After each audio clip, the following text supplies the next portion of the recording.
김성환의 시사야.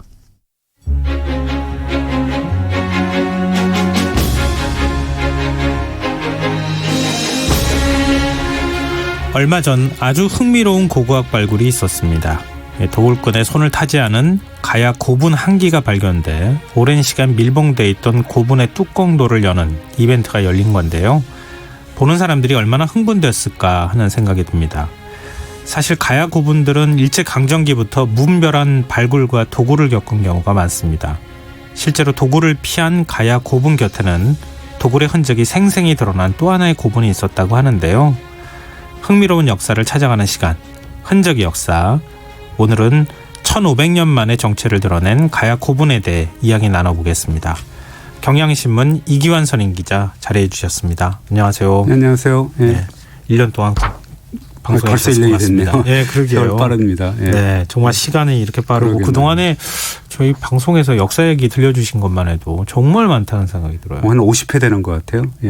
그건 묶어내면 책 한 권보다 훨씬 더 많은 거 그렇습니다. 아닙니까? 네. 네, 오늘 가야 고분에 대한 얘기를 좀 해보겠습니다. 가야는 통일 왕국이 아니었죠?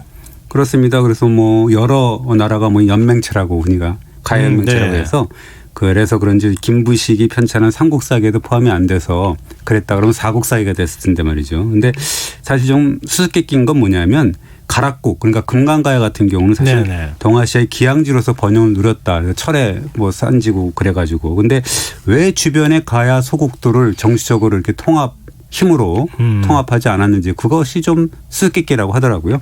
아, 그럼 고구려 백제 신라는 서로 뭐 예. 전쟁도 하고 그랬잖아요. 그렇습니다. 그래서 뭐 이 지금 국립박물관에서 중앙박물관에서 이 특별전을 하나 하고 있어요. 가야 네. 본성 칼과 현인데요.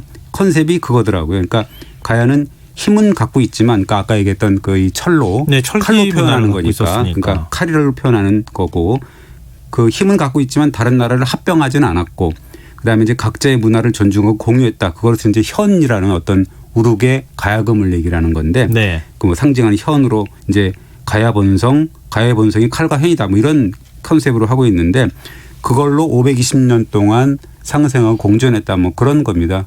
그럼에도 불구하고 이제 네. 그랬기 때문에 오히려 하나의 왕국으로 통합하지 않았기 때문에 오히려 멸망을 했죠. 그래서 어떻게 보면 뭐가 가치가 있는지는 잘 모르겠어요. 그러니까 힘으로 통일 왕국을 세워서 번영하는 것이 좋았던 건지 혹은 연맹체로서 각자의 문화를 이렇게 공존하고 화합하고 이럼으로써 뭐 520년을 이렇게 버텼던 것도 더 좋은 건지 그거는 뭐 듣는 분의 판단에 맡기겠습니다. 가야는 사실은 그 연구도 조금 미진한 부분이 있고 많이 안 됐고 그렇습니다. 약간 베일에 쌓여 있는 측면도 좀 있거든요. 네. 근데 이번에 이제 발굴된 가야 고분 같은 경우에는 네. 가야 연맹체라고 하셨으니까 어느 가야 것이었죠? 이게 뭐 상국에서 오가야조 보면은 사략을 인용해서 잠깐 나옵니다. 비화가야 이렇게 얘기를 했는데 일본 서기에는 비자벌로 나오는데 사실 이 경남 창녕 지역이 기반을 둔 소국인데요. 네. 이 창녕의 교동 송현동이 같이 이렇게 있는데요. 고분군에 보면은 한 250여 기의 이 지역 지배자의 무덤이 있어요. 근데 네. 그 국립가야문화재연구소에서 지난 2016년부터 이 교동고분 중에서 가장 위쪽에 자리 잡고 있는 39호분을 발굴을 하고 있었는데 이 고분이 사실 지름이 한 27.5m가 되기 때문에 굉장히 크거든요. 크네요. 네, 그렇습니다. 예. 그래서 비화가야 고분 중에서 세 번째로 큰 고분이었습니다. 근데 발굴해 보니까 이 도굴구멍이 2개나 뚫려 있었어요. 아, 그게 뭐 이렇게 딱 열어보면 금방 보이는가 보죠. 그렇죠. 이게 뭐 이게 무덤 방 옆에 뚜껑 옆에 이렇게 보면은 구멍이 팡 뚫려 있는 그런 상황이 되죠. 그 발굴하는 입장에서 보면은 얼마나 허탈하겠어요. 그렇습니다. 그래서 뭐 이 사람이 드날 수 있는 구멍이니까 네. 뭐 기가 찬 거죠. 근데 이제 이 낙심하고 이렇게 무덤방을 봤는데 더 기가 찬 건 뭐냐면 네. 무덤방 가장 안쪽을 보니까 줄이 달린 빨간 고무 양동이 우리가 이제 바켓이라고 하잖아요. 그게 딱 하나 있고 흙이 묻은 채 보이고 그다음에 무덤 입구 쪽에는 역시 그 빨간 고무대야가 있더라라는 다라이라고 우리가 얘기하는 게 있었다 그럽니다. 제가 황당한데요. 네. 지금 1500년 전 고분을 네. 지금 발굴을 하고 있는데 거기에 지금 양동이가 있어요. 고분 그렇습니다. 안에. 양동이하고 그러니까 대야가 있었다는 얘기죠. 그러니까 그 당시에 그 도굴할 때 그 양동이하고 대야로 흙을 퍼내는 거였는데 그걸 그대로 그냥 두고 가버렸다는 그렇죠. 얘기가 되는 그래서 거잖아요. 제가 사실 현장에서 그걸 봤는데요. 그 네. 빨간 대하고 양동이를 봤어요. 그래서 속으로 뭐라 했냐면 저게 발굴하는 애들이 저게 뭐냐. 지금 그 언론 공개를 하면서 저렇게 발굴해놓고 미리 좀 치워놓지 저게 뭐 하는 거야 이렇게 이제 혀를 끌끌 차고 이랬더니 발굴 책임자가 그 모습을 보고서 그게 아니라고 원래 있었던 거라고 이제 손살을 치더라고요. 근데 더 기가 막힌 게 뭐냐면 네. 이 고무대야나 고무양동이뿐만 아니라 빵종이까지 비닐로 있었다라는 겁니다. 빵종이요? 그러면은 대략 도굴이 언제 이루어졌는지 그 연도가 추측도 가능하겠는데요. 그렇습니다. 어떤 빵종이냐에 따라서. 그렇습니다. 사실 빵봉지는 사실 지금 현장에서 제가 못 봤어요. 그래서 네. 기사 쓰려고 이제 나와서 다시 이제 발굴 책임자한테 전화를 해보니까 고무 대하고 뭐 양동이만이라도 기사는 되니까 그래서 네. 전화를 해봤더니 사실은 빵종이까지 있다 그래서 그럼 사진 한번 보내봐라 그랬더니 사진을 보내왔는데 흙이 네. 묻었는데 삼립빵이라는 상표가 보이고 네. 또 빵명은 투유 그다음에 또 회사 이름은 기린이라고 돼 있고 주식회사 그리고 예, 가격은 예. 300원이라고 했더라고요. 그리고 케이크류라고 돼 있고. 그 다 우리한테 익숙한 회사명이에요. 그렇습니다. 그리고 예. 제가 어렸을 때도 많이 먹었던 빵 같은 생각이 들거든요. 삼립빵 우리가 많이 먹었잖아요. 예. 그리고 삼립빵이 뭐 회사가 좀 있더라고요. 또 이렇게 한두 개가 있어서 잘 이렇게 헷갈리는데 어쨌든 이 빵봉지는 세척을 하지 않았어요. 아직까지. 왜냐하면 물로 닦아버리면 사실 인쇄한 그 글씨나 이게 디자인이 확 지워질 수가 있기 때문에 조심해야 되거든요. 발굴하면. 그래서 이 섣불리 지울 수가 없기 때문에 잘 이제 닦아서 해야 될 것 같고 그래서 할 수 없이 이제 저희 기자가 경향신문 기자인 저하고 이제 부장이 네. 한번 이제 제가 회사에 알아봤어요. 알아봤더니 빵 회사가 삼립식품에서 1981년에 주식회사 기린으로 바뀌고 네. 이후에 그 1980년대에만 삼립빵이라는 상표를 썼대요. 같이. 그러니까 어떻게 보면 마지막 도굴이 1980년대 뭐 중후반에 이루어졌을 것으로 추정되는데 이렇게 추정한 걸 우리가 알아봤기 때문에 아마 발굴단에서도 우리 기사를 보고 아마 추정을 할 수 있을 것 같습니다. 아니 근데 제가 이렇게 묻고 있지만 보통의 경우에는 일제시대 때 뭐 엄청나게 도굴이 많이 이루어졌으니까 예전에 좀 말씀해 주신 적이 있지만 그 시대 이후에는 그렇게 도굴이 상대적으로 많지 않았을 것 같은데 이게 1980년대 같은 경우에는 조금만 더 보존 관리하는 노력을 했더라면 도굴 안 당할 뻔했다는 얘기가 될 수 있잖아요. 나중에 말씀드리겠지만 사실은 도굴 자체 그러니까 발굴 자체는 특히 가야고분 같은 경우는 일제 강점기부터 정말 무분별한 발굴 도굴이 자행이 됐는데요. 사실 그 일제 강점기 때 순환당한 고분들이 있죠. 뭐 잘 아시다시피 평양 일대 낙랑 고분하고 영남 지역의 가야 고분이 있는데 뭐 짐작은 가시죠? 왜 거기가 이렇게 뚫렸는지는. 예, 그게 왜 그러냐면은 이 일제 같은 경우는 조선을 침탈하기 직전부터 낙랑, 평양하고 가야, 영남 고분을 무차별 발굴했다. 그건 이유는 뻔합니다. 낙랑은 한사군이잖아요. 그 한나라 무제가 이제 그 점령을 했다. 그래서 식민지를 줬다는 거고 그것이 기원전 108년이지 않습니까? 그리고 가야 지방은 뭐냐면 임나 1본부잖아요. 그래서 이제 일제가 1900년대 초부터 그 증거를 찾으려고 혈안이 돼 있어서 사실 뭐 알다시피 임나 1본부라는 거는 이 AD 369년부터 564년 사이에 일본이 야마토 정권이 한반도 남부정 지역에 지배했다 뭐 임나 1본부를 두고 직접 지배했다 이러는 거잖아요. 관청을 두고. 그러니까 그거는 조선은 기원전 108년부터 한반도 북부 그다음에 기원 후 369년부터 6세기까지는 한반도 남부 일본이 그러니까 북쪽은 뭐 중국이 남쪽은 뭐 일본이 700년 동안 지배했다. 너네는 그런 나라다. 라는 거를 증명하기 위해서 혈안이 돼 있었던 거죠. 오늘 청취자분들이 일본 관련돼 있는 소식 그러지 않아도 유네스코 문화유산 등재 문제 가지고 지금 화가 나셨는데 이것도 좀 또 갑자기 더 화가 나실 것 같다는 생각이 드는데 근데 일본이 그렇게 뭐 고분을 발굴하거나 또 뭐 도굴도 많이 했다고 하니까 증거 이 자신들이 주장에 부합하는 증거를 찾긴 찾았습니까? 그러니까 이제 그거를 이제 대대적으로 발굴을 했어요. 가야금을. 그리고 일본으로 다 반출을 엄청나게 많이 했거든요. 왜냐하면 그 증거를 찾으려고 해서 이제 연구를 해야 될 거 아닙니까? 그래서 가져갔는데 그 증거는 결국 찾지 못합니다. 그래서 가야 지역 발굴에 나섰던 구로이타라는 자가 이렇게 토로를 합니다. 임나 1본부가 있다 그래서 그 지역을 발굴해 보면 막상 연구를 해보면 조선풍이더라. 조사 결과에 보면 하만 김해 같은 경우는 임나 1본부가 있었던 소재지라고 추정을 할 만하지만 그 자체가 이미 사라져서 찾을 방법이 없다. 이렇게 얘기를 하는데 사라진 게 아니라 원래 없었던 없었기 때문에 그런 거죠. 그걸 사라졌다고 얘기를 합니다. 네. 근데 가야 고분 말고 지금 비화 가야 고분 같은 경우에 네. 여기도 마찬가지였나요? 그렇습니다. 이 창녕 교동과 송현동 고분군 지금 우리가 발굴했던 여기는 네. 그 야스이라는 그 일본인 학자가 역시 발굴했는데 마찬가지였죠. 그 야스이는 익산의 쌍릉을 발굴을 6일 동안 해가지고 네. 달랑 그 보고서 한 장만 남기고 그냥 끝이었거든요. 네. 그런 자입니다. 그런 자가 또 여기 뭐 창녕 고분군을 했는데 그 규모가 컸던 7호분, 89호분 발굴을 해갖고 그 출토된 유물을 대거 일본으로 빼돌렸고 7호분에서만 700여 점의 유물을 가져갔는데 그 자 역시도 그 증거는 찾지 못했죠.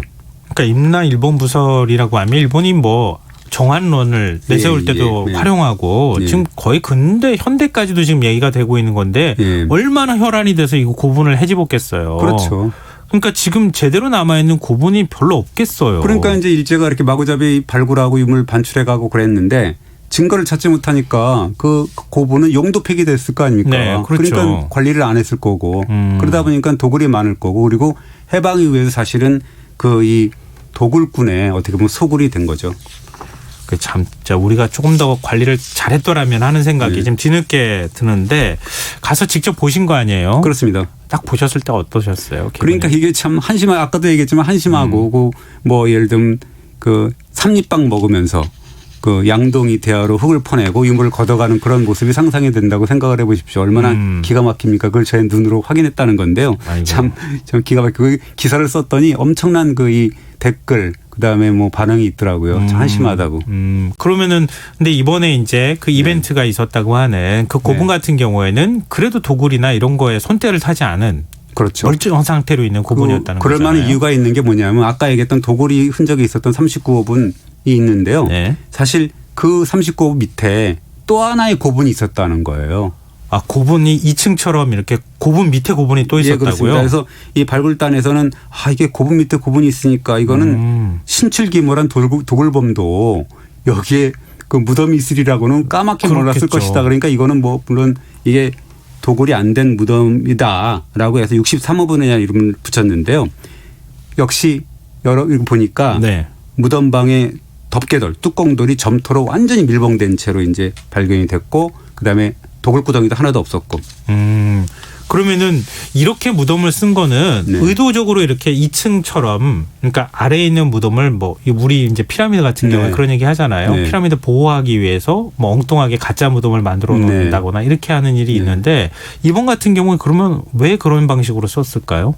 그러니까 이제 이게 뭐 그래서 모르고 쓴 거 아니야? 뭐 이렇게 생각을 할 수도 있잖아요. 네. 근데 이제 그건 아닌 것 같고 왜냐하면 무덤 입구가 위 무덤하고 아래 무덤하고 비슷해요. 그러니까 이건 알고 썼을 것이다. 그러니까 무덤을 나중에 조성한 사람이 밑에 있는 무덤을 알았을 것이다라고 하는 거죠. 아, 그러면은 그 위아래 고분에 네. 그 무덤을 조성했을 때 어떤 시차가 좀 있습니까? 한 50여 년 정도 있다고 하는데요. 그러니까 위에 고분은 뭐 한 5세기 후반, 그다음에 밑에 고분은 5세기 중반이니까 최대 한 50년 정도가 되는 거고 그리고 뭐 어떻게 보면 같은 집안이 아니냐라는 거죠. 뭐 무덤 다른 집안 무덤을 쓸 그렇죠. 감히 건드릴 수가 없었겠죠. 그래서 어떻게 보면 밑에 있는 무덤은 할아버지 뻘 정도 되고 위에 있는 무덤은 주인공은 한 손자뻘 되는 거다. 그리고 아까 얘기했던 위에 있는 무덤이 그 교동 송현동 고분군 중에서는 세 번째로 큰 고분이고 가장 높은 곳에 자리 잡고 있어서 이 위에 있는 그런 피장자는 비아가야 지도자 중에서 5세기 후반의 지도자 중에서 이 지위가 가장 높았던 인물 중 한 명이다라고 추정할 수가 있죠. 근데 그렇게 무덤을 썼을 때는 특별한 좀 이유가 있었을 것 같은데요. 그 발굴단에서도 잘 그 이유를 아직까지는 해석을 못 하고 있는데요. 네. 뭐 일부러 무덤을 좀 높게 보여서 위세를 자랑하는 건지 아니면 비아가야의 전성기가 5세기 전반이거든요. 네. 그러니까 밑에 있는 할아버지의 무덤을 거기 들어가 있는 분이 5세기 중엽이라 그랬지 않습니까? 네. 근데 그러면 그 할아버지는 비아가의 전성기를 그 구가했던 분이거든요. 그러니까 아마 이 손자가 그 할아버지의 어떤 위세를 권위를 좀 빌리기 위해서 거기다 쓴 게 아니냐 뭐 이런 해석도 할 수가 있는 거죠. 제 해석입니다. 아직 뭐 정확한 연구가 된 것은 정확한 거 아직 아니고요. 몰라요. 근데 어찌됐든 그 발굴을 하는 입장에서 고고학자 네. 입장에서 보자면 아주 그러니까 전혀 아무도 알 수 없는 그곳에 고분이 그대로 있었다고 하면은 굉장히 흥분됐을 것 같아요. 그렇습니다. 그래서 뭐 이게 밀봉된 점토를 걷어 보니까 거기에 이 뚜껑들이 7개나 있고 네. 그 뚜껑도를 막은 잔돌이 이렇게 막 있을 거 아니에요. 네. 잔돌을 걷어내니까 틈이 있어갖고 이제 요새 휴대폰이 또 이 성능이 좋잖아요. 네. 휴대폰으로 딱 밀어 넣어갖고 이제 무덤 안을 찍어봤더니 뭐 대단했다는 거죠. 그래 저 봤어요. 네. 거대한 기중기 같은 걸로 이렇게 무덤 위에 올려져 있는 큰 돌을 이렇게 들어서 옮기더라고요. 그러니까 그 안에 그 전에 휴대폰으로 찍어서 유물이 있구나 확인하고 그 다음에 이제 그 돌을 덧돌이라고 해야 되나요? 돌을 옮겨가지고 내용을 공개하는 이런 모습을 보이는 그렇습니다. 거잖아요. 그게 이제 유물이 많았기 때문에 딱 유물의 양상이라든가 시신이 있었던 흔적이라든가 이런 걸 다 보이니까 네. 이건 한번 공개를 해야 돼요. 요새 또 가야곱은 또 이 붐이잖아요. 대통령께서 한마디 해가지고 또 이게 또 붐이니까 또 한번 퍼포먼스를 하는 그런 측면이 있는 거죠. 별로 그렇게 좋게 얘기하시는 건 아닌 것 같은데, 근데 그렇게 완벽한 고분을 우리가 볼 수 있는 기회는 아주 드물기 때문에. 그렇습니다. 뭐 나름 의미는 있죠. 네. 그래서 저도 이제 새벽에 내려갔는데 4시간 정도 걸리더라고요. 그래서 이 크레인으로 덮개들 2장을 들어 올려서 안전한 곳으로 옮겨 놓았는데 어마어마하더라고요. 그러니까 물어보니까 이 덮개돌이 크기가 한 2m가 돼요. 길이가. 그리고 3.8톤, 2.8톤 이러니까 엄청난 거죠. 그럼 무덤방에 유물이 어떤 게 있었습니까? 유물이 정말 꽉 차 있었습니까? 예, 그렇습니다. 거기 보면 이제 이 무덤 뚜껑을 그렇게 무겁게 했다는 거는 이게 높잖아요. 그러니까 신분이 높다는 거죠. 그분이. 많은 사람들이 거기를 왜냐하면 올려놓을 정도가 화를 내고 막 그 2.8톤, 3.8톤 되는 그런 돌을 옮긴다는 생각을 해보세요. 얼마나 욕하면서 했겠습니까? 그러면서도 불구하고 네. 할 수밖에 없었던 거는 그분이 지위가 높았다는 거죠. 그러니까 할 수 없이 했다는 거고 그런 거고 무덤방을 막상 여니까 진짜 벽면은 좀 붉게 돼 있어요. 빨갛게. 그건 뭐냐면 사악한 기운을 물리친다는 벽사입니다라는 거고 이 동네 고분에 특히 보이는 그런 무덤 치장법입니다. 그리고 무덤방을 확인해 보니까 크게 5구역으로 나눠져 있었는데 가장 안쪽에는 토기가 뭐 무수히 있었고 그 중간에 이제 피장자, 다시 토기, 그다음에 순장자 공간인 듯한 그런 공간, 그다음에 이제 입구에는 다시 토기류 이렇게 5군데 그 구역이 있었더라고요. 그럼 순장자를 추정할 수 있는 어떤 뭐 인골이라든가 이런 게 나왔습니까? 인골은 아직 안 나왔고요. 이제 그 신라는 502년에 순장제도가 없어졌는데 그 이제 가야 때도 가야도 그 시대니까 순장이 있었을 거로 생각이 되고 송현동 고분에서 순장대 여인을 한 2006년에 찾아냈거든요. 복원을 했습니다. 인골이 나와서 해보니까 뭐 나이가 16살이고 키는 뭐 152고 허리는 21.5인치 뭐 이런 식으로 측정이 됐는데요. 그래서 이 복원 여성한테는 송윤이라는 이름도 붙었었죠. 그러면은 그 어린 소녀를 같이 순장했다는 거잖아요. 그러니까 법의학적인 측면에서 보니까 유골을 보니까 정강이 뼈하고 좌우 종아리 뼈가 비정상적으로 이렇게 툭 튀어나온 걸 발견했거든요. 그러니까 이 소녀가 반복적으로 무릎을 꿇고 뭔가를 했다는 얘기인데 그것은 무릎을 꿇고 주인을 시중 들었다는 의미잖아요. 그러니까 어떻게 보면 이 가여운 소녀가 주인을 뼈 빠지게 섬기다가 주인이 죽자 결국 순장된 그런 불쌍한 신세가 됐는데 거의 마지막 순장 시대가 아니었을까라는 생각이 듭니다. 502년에 신라에서는 없어졌기 때문에 가야도 그 시대에 아마 없어졌을 겁니다. 그러면은 그 지체 높으신 분 있잖아요. 그 지금 원래 무덤의 주인. 그분도 유추해 볼 수 있을 만한 뭐 그런 게 있었나요? 아직은 지금 저기 찾아봐야 되는데요. 흙으로 덮여있기 때문에 인골이 있고 그다음에 인골이 또 뭐 어떤 장신구로 덮여 있을 수가 있지 않습니까? 그래서 좀 더 찾아보면 금관도 나올 수가 있고 뭐 그러기 때문에 좀 더 찾아봐야 됩니다. 그래서 뭐 인골도 나올 수가 있고 그래서 굉장히 기대가 돼서 또 2가지 뭐 도굴된 것도 보였고 뭐 미도굴된 것도 보였기 때문에 굉장히 드라마틱한 우리가 발굴을 볼 수 있었죠. 지금 이제 부츠로 이렇게 털면서 그 인골을 찾아내는 작업을 지금 하고 있겠군요. 이제 그런 단계죠. 나중에 이제 어떤 분인지 한번 확인해 봤으면 좋겠습니다. 오늘 흥미로운 역사 이야기, 흔적의 역사, 경향신문 이규환 선임 기자께서 전해 주셨습니다. 고맙습니다. 감사합니다. 오늘은 김성환의 시사회 1주년을 맞아서 평소보다 많은 분들께 선물로 보답하는 시간을 가졌는데요. 모바일 상품권 당첨자는 홈페이지 공지사항에서 확인하실 수 있습니다. 김성환의 시사회 오늘 순서 모두 마치겠습니다. 편안한 밤 되십시오.